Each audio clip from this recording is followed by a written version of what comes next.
Hey everybody, मैं हूं राहुल और आप देख रहे हैं मिशन कॉम्पिटिशन। दोस्तों, आज से हम स्टार्ट कर रहे हैं अपना कॉन्स्टिट्यूशन यानी पॉलिटी का चैप्टर्स। और कॉन्स्टिट्यूशन पढ़ने से पहले हमें सबसे पहले ये जानना होता है कि हमारे कॉन्स्टिट्यूशन का निर्माण कैसे हुआ, हमारा कॉन्स्टिट्यूशन बनना कहां से शुरू हुआ। तो आज का जो हमारा फर्स्ट चैप्टर है वो है कॉन्स्टिट्यूशनल डेवलपमेंट यानी कि संवैधानिक विकास। तो हम जो अपने कॉन्स्टिट्यूशनल डेवलपमेंट को तीन पार्ट्स में हम बांट के देख सकते हैं। तीन पार्ट्स वो कौन कौन सा है, आइए देखते हैं। तो हमारा जो सबसे पहला पार्ट होगा कॉन्स्टिट्यूशनल डेवलपमेंट का वो होगा 1773 से 1885 तक और 1885 से 1947 तक और 1947 से लेके आज तक, जब से संविधान सभा ने हमारे संविधान का ढांचा तैयार किया और आज तक भी हमारे संविधान में अमेंडमेंट आ रहा है, नए नए कानून नए नए लॉज बनते रहते हैं। ठीक है, अब देखिए यहाँ जो बात हमने की है 1773 टू 1858। 1773 इसलिए मैंने बोला क्योंकि 1773 में सबसे पहला रेगुलेटिंग एक्ट आया था जिसके तहत कोई भी लिखित कानून, कोई भी लिखित एक छोटा सा संविधान जो है हमारे भारत में इंट्रोड्यूस हुआ। लिखित मैं क्यों कह रहा हूं, क्योंकि देखिए अंग्रेजों से पहले हमारे देश में अकबर ने शासन किया, बाबर ने शासन किया, अशोक ने किया, हुमायूं ने किया, बहुत से राजा आए, उनके कानून थे, नियम थे, अपने सब थे, लेकिन सब अलिखित थे, अव्यवस्थित थे। लिखित तौर पे कानून सबसे पहले हमारे भारत में आया 1773 में, जो कि रेगुलेटिंग एक्ट के तहत आया। उसकी आगे हम अभी बात करेंगे। तो 1773 से फिर 1858 तक जो हमारा पहला जो ये फेज हम मानते हैं, क्यों, क्योंकि 1857 में आप सभी जानते हैं क्या हुआ था। 1857 में हमारे सबसे बड़े जो है ना स्वतंत्रता संग्राम की शुरुआत हुई थी। ठीक है, उसके बाद 1858 में चेंज हुआ सिनेरियो। फिर 1858 से 1947 तक जब सत्ता चली गई ब्रिटिश इंडिया कंपनी के हाथ से छीन के क्राउन के हाथों में, यानी कि ब्रिटिश क्राउन के हाथों। क्राउन का मतलब यहाँ पे ये है कि वहां जो इंग्लैंड में तब जो भी राजा या रानी हो तो उनको हम क्राउन बोल के डिनोट करते थे। ठीक है, और उसके बाद 1947 से आज तक, क्योंकि आज भी एक तरीके से संवैधानिक विकास हो ही रहा है, चेंज ही हो रहा है। ठीक है, अब देखिए जब 1600 ईस्वी में जब British east India company Bharat में आई तो ये भारत में किस वजह से आई थी, इसकी मंशा क्या थी। भारत में इसके आने की जो मंशा थी वो थी व्यापार, बिजनेस। तो ब्रिटिश इंडिया कंपनी का भारत में आने का जो पहला जो मेन एम था, मोटो था, वो था बिजनेस। लेकिन हमारे भारत में जो हमारे भारतीय जो राजा थे, रियासतें थीं, उनकी अकुशलता के वजह से फिर ये प्रशासनिक काम में भी भारत में आगे बढ़ गए और इन्होंने पूरे भारत पे कब्जा किया।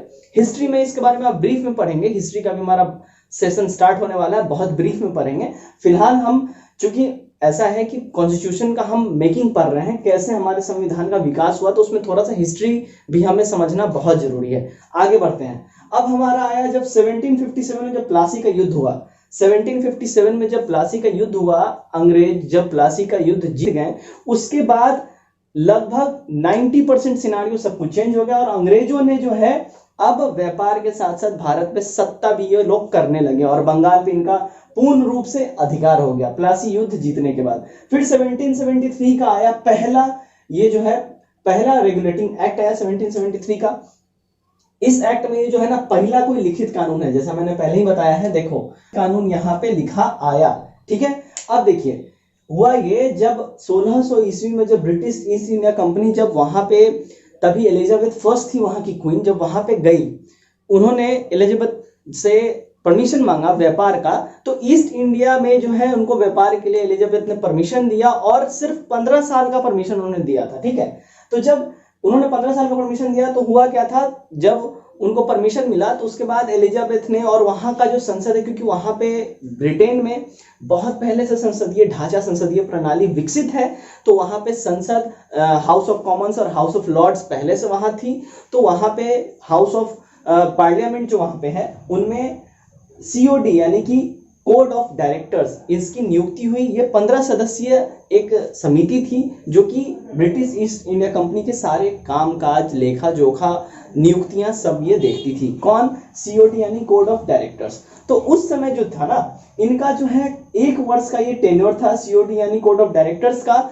यहाँ पे ईस्ट इंडिया कंपनी में। ठीक है, लेकिन 1773 के पहले रेगुलेटिंग एक्ट के बाद कोड ऑफ डायरेक्टर्स का 1 वर्ष से टेन्योर बढ़ा के 4 वर्ष कर दिया गया। और यहाँ पे जो सबसे मेजर चीज जो एग्जाम में बहुत बार पूछा जाता है, ठीक है, बंगाल और मद्रास इनके पास पहले से प्रेसिडेंसी थी। उसके बाद बम्बई और मद्रास पहले से प्रेसिडेंसी थी, लेकिन 1757 में जीतने के बाद बंगाल भी इनके पास एक प्रेसिडेंसी आ गई। तो अब हुआ ये कि बंगाल में जो गवर्नर जो नियुक्त होकर आता था, इसको गवर्नर जनरल बना दिया गया और बंबई और मद्रास वाले को बंगाल के गवर्नर जनरल के अंडर में कर दिया गया। ये सबसे मेजर चेंजेस किए गए 1773 के रेगुलेटिंग एक्ट में। अब 1773 का जो रेगुलेटिंग एक्ट है उसमें जो सबसे मेजर और मेन पॉइंट ये है, एग्जाम में बहुत पूछता है कि 1773 का जो रेगुलेटिंग एक्ट है उसके तहत एक सुप्रीम कोर्ट, एक सर्वोच्च न्यायालय की स्थापना करने की बात कही गई थी। तो ये 1773 के एक्ट के तहत इसकी स्थापना हुई और बन के तैयार हुआ 1774 में, ठीक है। ये कलकत्ता में सुप्रीम कोर्ट सर्वोच्च न्यायालय की स्थापना हुई और इसके जो फर्स्ट कोई जज रहे, जो सबसे पहले कोई जज बने, उनका नाम था एलिजा इम्पे, ठीक है। एलिजा इम्पे पहले सुप्रीम कोर्ट के जज थे, ठीक है। अब आते हैं नेक्स्ट। अब देखो ऐसा है कि ब्रिटेन जो है ना, ब्रिटेन आज भी जो है सबसे पुराना गणतंत्र है, लेकिन बात यहाँ ये है कि वहाँ पे लिखित कानून संविधान तो है ही नहीं ब्रिटेन में। तो आप जरा सोचिए कि वैसा देश जिसका खुद का लिखित कानून नहीं है, संविधान नहीं है, वो किसी दूसरे देश के लिए कोई कानून बनाएगा तो उसमें कुछ त्रुटियां तो रह जाएंगी। उसी त्रुटि को सुधारने के लिए, उसी चीज को सुधारने के लिए बात आया 1781 में, जहां पे ये बात आई एक्ट ऑफ सेटलमेंट की। एक्ट ऑफ सेटलमेंट क्या है, ये बहुत इंपॉर्टेंट क्वेश्चन है, एग्जाम में बहुत पूछा जाता है कि एक्ट ऑफ सेटलमेंट क्या है। तो एक्ट ऑफ सेटलमेंट जो है भाई, ये है कि गवर्नर जनरल जो है, इनको गवर्नर जनरल की पदवी तो दे दी गई। पदवी देने से अब भाई मुझे कोई मोदी बना दे, मुझे कोई पीएम मोदी का नाम दे दे, बोले भाई ये मोदी है, पावर मेरे में थोड़ी ना आ जाएगा, उसके लिए तो पावर भी देनी पड़ेगी। तो सिर्फ नाम दे देने से कुछ नहीं होता। तो बस यही था 1773 के जो एक्ट में, इसको बस नाम दे दिया गया था गवर्नर जनरल का, लेकिन इसके पास कोई पावर नहीं थी। एक्चुअली एक्ट ऑफ सेटलमेंट 1781 के तहत इसको पावर भी दिया गया। क्या पावर दिया गया? इसको पावर ये दिया है कि गवर्नर जनरल जो बंगाल का, उसके अंडर में बंबई और मद्रास के गवर्नर्स तो रहेंगे ही, साथ ही गवर्नर जनरल, बंगाल के गवर्नर जनरल जो है ना, इसको अधिकार मिल गया कि बिहार, बंगाल और उड़ीसा के लिए ये विधि बना सकता है, यानी कि कानून बना सकता है। इसको ये पावर दिया गया 1781 के एक्ट ऑफ सेटलमेंट के द्वारा, ठीक है। अब इसके बाद आया 1784 का पिट्स इंडिया एक्ट। इसमें क्या किया गया पिट्स इंडिया एक्ट में, कि इसमें व्यापार और शासन इसको अलग अलग कर दिया गया कंपनी से। अब उस समय जो ब्रिटेन के जो पीएम थे, पिट्स, जॉन पिट्स, ठीक है, तो वो जब वहां के पीएम बने तो उन्होंने देखा कि ये कंपनी जो है भाई व्यापार भी कर रही है, शासन में भी ये संलग्न है। तो उन्होंने बोला कि अगर ये व्यापार करने के लिए वहां गए हैं तो सिर्फ व्यापार करें ना, व्यापार करना जो व्यापार करेंगे उनके काम का नहीं है शासन करना, वो शासन क्यों करेंगे। तो पिट्स इंडिया एक्ट आया 1784 में। इन्होंने क्या किया कि व्यापार जो है और शासन अलग अलग कर दिया। कंपनी को बोला कि आप सिर्फ व्यापार करें, शासन हम देखेंगे, ठीक है। उसके बाद इसमें जो है कोड ऑफ डायरेक्टर्स को इनका जो कोड ऑफ डायरेक्टर्स बनाया गया था, जब 1600 में जब ब्रिटिश ईस्ट इंडिया कंपनी का निर्माण हुआ था, उसमें कोड ऑफ डायरेक्टर्स का जो फॉर्मेशन हुआ था, तो 1784 के पिट्स इंडिया एक्ट के तहत कोड ऑफ डायरेक्टर्स को डिसॉल्व कर दिया गया, खत्म कर दिया गया। और खत्म नहीं किया गया, इनसे पावर्स छीन के, पावर किसी से छीना गया, पावर छीना गया, इनके पास सिर्फ व्यापारिक पावर्स रह गए और प्रशासनिक पावर्स इनसे छीन के दिया गया कोर्ट ऑफ कंट्रोलर्स को, ठीक है। कोर्ट ऑफ कंट्रोलर्स एक नई संस्था की निर्माण हुई। इस कोर्ट ऑफ कंट्रोलर्स में थे कुल 6 मेंबर्स, ठीक है, इसमें कुल 6 मेंबर्स, और कोड ऑफ डायरेक्टर्स में इसमें थे 15 मेंबर्स। आई होप आप सब अभी क्लियर होंगे, ठीक है। तो इससे छीन के इसको दे दिया गया, क्या दे दिया गया, प्रशासनिक सारा कार्यभार कोर्ट ऑफ कंट्रोलर्स को दे दिया गया, और जो व्यापारिक कार्यभार है कोड ऑफ डायरेक्टर्स ये संभालेंगे। फिर इसके बाद बढ़ते हम 1793 में फिर से एक एक्ट आया। इसके तहत कोड ऑफ डायरेक्टर्स और कोड ऑफ कंट्रोलर, इनका जो वेतन है ना, ब्रिटिश ईस्ट इंडिया कंपनी अपने मुनाफे में से दिया करती थी, ठीक है, अपने मुनाफे में से इनका सैलरी दिया करती थी। तो ब्रिटिश ईस्ट इंडिया कंपनी ने बोला कि भाई अब हम जो है ना अपने मुनाफे में से कोड ऑफ डायरेक्टर्स और कोड ऑफ कंट्रोलर्स को सैलरी नहीं देंगे। उनको सैलरी कहां से देंगे ये? तो उनको सैलरी देंगे कि जो भारत से रेवेन्यू इनको होता था ना, जो भारत से जो भी इनका रेवेन्यू जो कमाई होता था, जो राजस्व होता था, तो उससे वो उनका जो है वेतन देंगे, ठीक है। तो 1893 के चार्टर एक्ट में ये प्रावधान किया गया। अब देखो भाई, ये लोग तो पहले ही लूट रहे हैं। ये कोर्ट ऑफ डायरेक्टर और कोर्ट ऑफ कमिटी जो ये इंग्लैंड में बैठे हैं, और वहां पे उनकी सैलरी कहां से दी जाएगी भाई? यहां से जो कमाई हो रही है यहां से दी जाएगी। मतलब पहले से लूट रहे हैं, अब और भी लूटो, दबा के लूटो, ये वाली इनकी नीति थी, ठीक है। अब नेक्स्ट हम बढ़ते हैं, तो इसमें जो 1793 कि code of controllers, code of director का वेतन का यहाँ पे प्रावधान किया गया कि इंडिया के रेवेन्यू से दिया जाएगा। उसके बाद यहाँ पे क्या किया गया कि अब देखो ये यहाँ 1773 से लेके 1793 तक टाइम पे बदलाव होते रहे, बहुत चेंजेस होते रहे, कानून में त्रुटियां थी उनको दूर करने के लिए नया कानून बनता, नया एक्ट बनता, उसमें कुछ कमी निकल जाती, उसको सही करने के लिए फिर एक नया एक्ट बनता। उसके बाद इन्होंने क्या किया, 1793 में इन्होंने परमानेंट जो है एक कानून बनाया कि ये बोले कि भाई अब 1793 के बाद से हर 20 साल पे कानून की समीक्षा की जाएगी। मतलब 1793 में जो कानून बन गया ना, ये code of directors, code of controllers का सैलरी, ये सब और भी जो पहले बना हुआ ये सब इसमें इंक्लूड हो गया। तो ये अब 20 साल तक ऐसा ही चलेगा, 20 साल बाद ही अब कोई अमेंडमेंट आएगा, कोई भी नया कानून आएगा, ठीक है। अब देखिए तो 20 साल बाद जो टेन्योर है कितनी बार चला, तो ये कुल मिला के 3 बार चला। 1813 में 20 साल बाद 1813 में नया बना, उसके बाद 1833 में बनी, उसके बाद 1853 में बना, उसके बाद 1873 में बनता, लेकिन उससे पहले ही 1857 का रिवॉल्ट हो गया, और वो आप सभी जानते हैं वो क्या है। तो 1857 के रिवॉल्ट के बाद इनको तुरंत ही अपना जो है कानून में संशोधन किया गया और 1858 का फिर अमेंडमेंट आ गया। अब देखिए 1600 में एलिजाबेथ फर्स्ट जो है ब्रिटेन की क्वीन थी, तो उस समय जब कंपनी का निर्माण हुआ तो 15 वर्ष के व्यापार के एकाधिकार इनको दिया गया ईस्ट इंडिया में, ठीक है। एकाधिकार यानी मोनोपोली, इनके अलावा ईस्ट इंडिया में कोई भी दूसरी कंपनी ब्रिटेन से आके बिजनेस नहीं करेगी, एकाधिकार दिया गया, ठीक है। फिर 1603 में ये एलिजाबेथ फर्स्ट चेंज हो गई, फिर वहां पे किंग बने जेम्स फर्स्ट जो बने। तो जेम्स फर्स्ट इन्होंने क्या किया, इन्होंने व्यापार का एक अधिकार यानी monopoly British east India company को आजीवन दे दिया, लाइफ टाइम ले दिया। बोला भाई जब तक तुम वहां पे हो तुम ही बिजनेस करोगे, दूसरा कोई जाके बिजनेस नहीं करेगा, ठीक है। लेकिन ये जो 1813 तक ही बना रहा, 1813 तक ही चल पाया। क्यों चल पाया अभी हम रीजन डिस्कस करेंगे, और 1813 में ये ब्रेक कर दिया गया, इनका जो लाइफ टाइम जो था, ठीक है। 1813 में व्यापारिक अधिकार को तोड़ दिया गया, ठीक है। बहुत सारे उसके रीजंस हैं, उसके रीजंस ये हैं कि चूंकि इनका जो है 1813 तक जो है उससे पहले काफी सारा इंग्लैंड में इनके खिलाफ, ब्रिटिश इंडिया कंपनी के खिलाफ विरोध स्टार्ट हो गया कि भाई वहीं सिर्फ वहां बिजनेस कर रहे हैं, हम यहाँ मुंह देख रहे हैं। हमारे मतलब ब्रिटिश इंडिया कंपनी जितने भी जो जुड़े हुए लोग थे इंग्लैंड में और भी रईस हुए जा रहे हैं, उनका वहां पे जीवन शैली जिंदगी और अच्छा हो जा रहा है, तो वहां के भी बिजनेसमैन, वहां के भी लोग चाह रहे हैं कि हम भी इंडिया जाएं, वहां जाके कमाएं, क्योंकि हमारी भारत जो है सोने की चिड़िया रही है, सोने की चिड़िया थी, यहाँ पे रिच रिसोर्सेज काफी ज्यादा थे, तो इस वजह से वहां पे पार्लियामेंट में काफी विरोध होने लगा। उसके बाद 1813 में एक एक्ट पास किया गया, उसके तहत व्यापारिक एक अधिकार इनका तोड़ दिया गया ब्रिटिश ईस्ट इंडिया कंपनी का, लेकिन सारे सेक्टर्स में नहीं तोड़ा गया। इनका व्यापारिक एक अधिकार तोड़ दिया गया, लेकिन चाय, चीनी और अफीम इन 3 चीज पे इनका मोनोपोली कायम रखा गया, ठीक है। अब देखिए 1833 का जो है, फिर 1833 में एक नया एक्ट आया, उसके तहत जो है जो नया एक्ट 1833 में आया उसमें व्यापारिक अधिकार इनका बिल्कुल ही खत्म ही कर दिया गया, 100% खत्म कर दिया गया। इनको सीधा सीधा बोला गया भाई अब तुमको व्यापार नहीं करना है, तुम वहां पे शासन देखो, ठीक है, तुमको व्यापार अब नहीं करना है। अब ऐसा क्यों किया गया, अब ऐसा है कि ब्रिटिश ईस्ट इंडिया कंपनी तो पहले से अपना जड़ जमा चुकी थी, लेकिन इंग्लैंड से जो नई कंपनी आ रही थी तो उनके पास कोई स्कोप था नहीं थी, क्योंकि ब्रिटिश ईस्ट इंडिया कंपनी तो पहले से सब कुछ अपना कर रखी है। वो अगर कुछ नया करने जाए तो उनको मतलब वो कुछ फल फूल ही नहीं सकते थे, क्योंकि पहले से इसकी सब कुछ वहां पे है।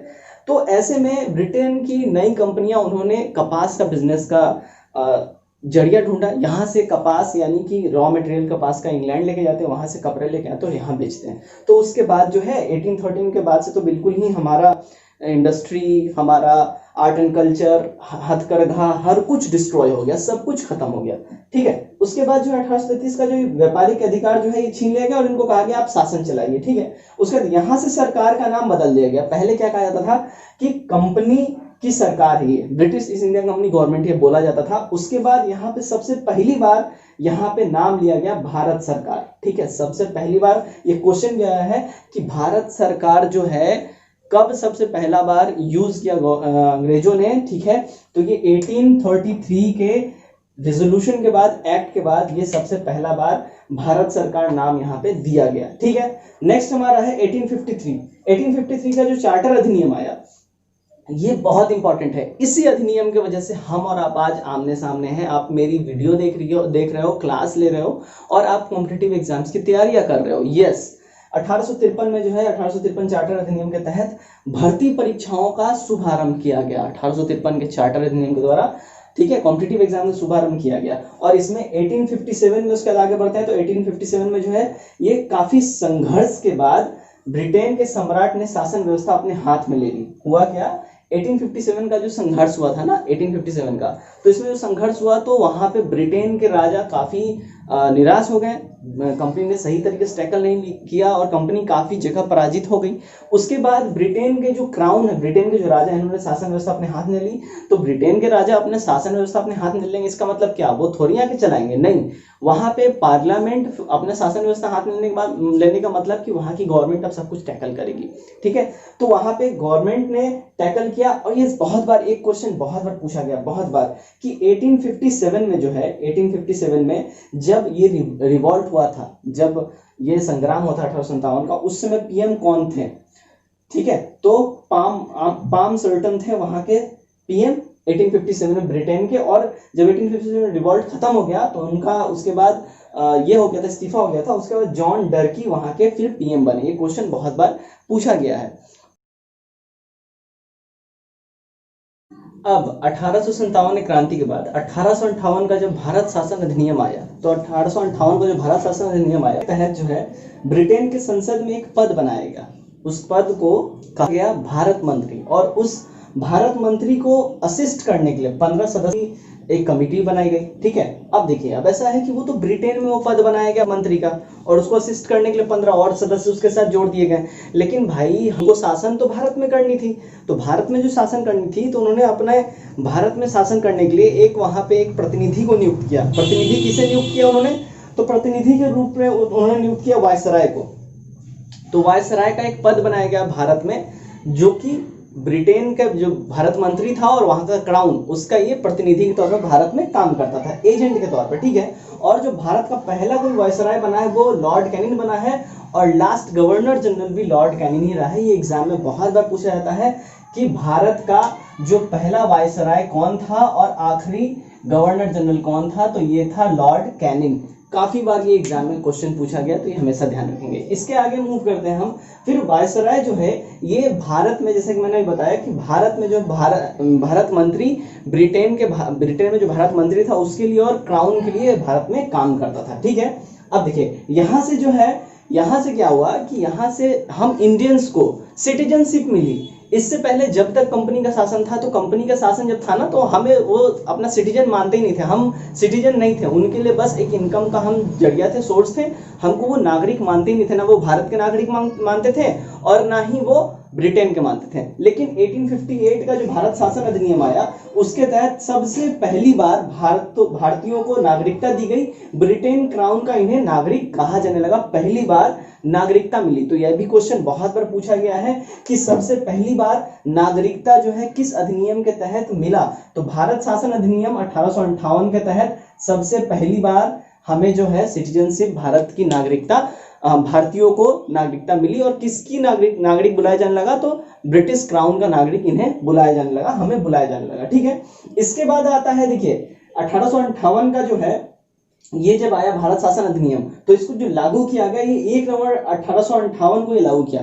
1 नवंबर 1858 को इसे लागू किया गया। कहाँ लागू किया गया, मिंटो पार्क में इसे लागू किया गया। Minto park, Allahabad. क्योंकि जब 1857 का रिवॉल्ट हुआ था तो उसमें काफी सारी चीजें छिन्न भिन्न हो गई थी। तो इलाहाबाद में जो है कंपनी ने अपनी बहुत सारी एस्टेब्लिशमेंट अपना ठीक ठाक इलाहाबाद में एस्टेब्लिश किया। तो इलाहाबाद उसमें उनका गढ़ बन गया, तो इसलिए इलाहाबाद में जो है मिंटो पार्क में अनाउंसमेंट किया। किसने किया, लॉर्ड कैनिंग ने मिंटो पार्क में अनाउंसमेंट किया 1858 के भारत अधिनियम का, सारे कानूनों का वहां पर उसने अनाउंसमेंट किया पढ़ के, ठीक है। 1861, उसके बाद 1861 आता है। 1861 का जो भारत अधिनियम आया, इसके तहत जो भारत में 3 हाई कोर्ट्स, 3 उच्च न्यायालय, ठीक है, उच्च न्यायालय की स्थापना की गई। कहां की गई, बॉम्बे, मद्रास, कैलकाटा। और यूपी में इसकी स्थापना 1866 में हुई थी, ठीक है। तो 1861 में ये कानून आ गया, लेकिन बन के तैयार हुआ 1862 में, और 1862 में बॉम्बे, मद्रास और कलकत्ता में बन के रेडी हो गया।